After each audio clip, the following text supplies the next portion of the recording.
Welcome in, ladies and gents. Thank you guys for tuning in for another movie review. Today I'm talking about Captain America Brave New World. So I'm going to give you the highlights and some of the low points.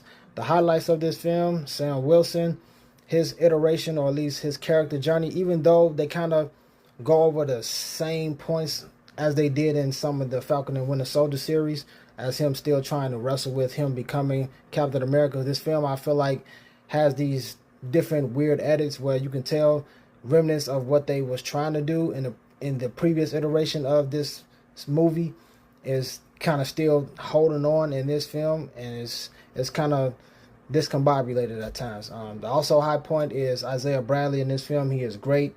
I did like Harrison Ford's Thaddeus Ross and his character evolution throughout this film. I did think he took a good replacement for William Hurt. Rest in peace. And the action in this film, it is not on Winter Soldier's level and it's not on Civil War's level, but I would probably put it more in that first Avengers Captain America film level. And yes, Steve Rogers is still my Captain America. Sam, I do like him becoming Captain America because I did read the comics and I like that iteration, but it's still Steve Rogers all day.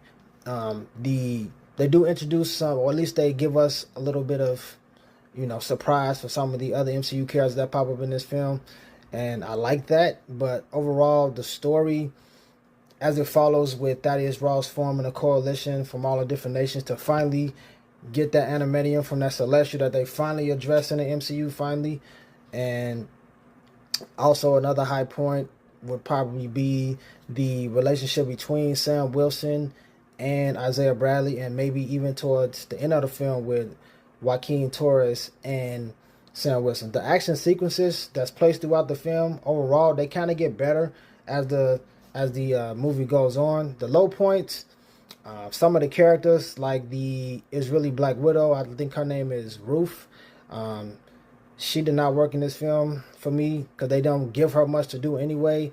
As much as I love Gino Carter Esposito, his Sidewinder was okay, but he clearly was like something that they just put in towards the end of the film when they was doing all these reshoots. And another low point was like just some of the story components was not working. And you can tell they wanted to touch on some political aspects of some of the ideological perspectives from the different characters in the film. They never really go there with it. It's almost like they just like, yeah, we're not going to touch that based on some of the real stuff in the real political sphere. And so overall, I would give this movie like a 3 out of 5. It's like a mid-tier MCU film. Peace.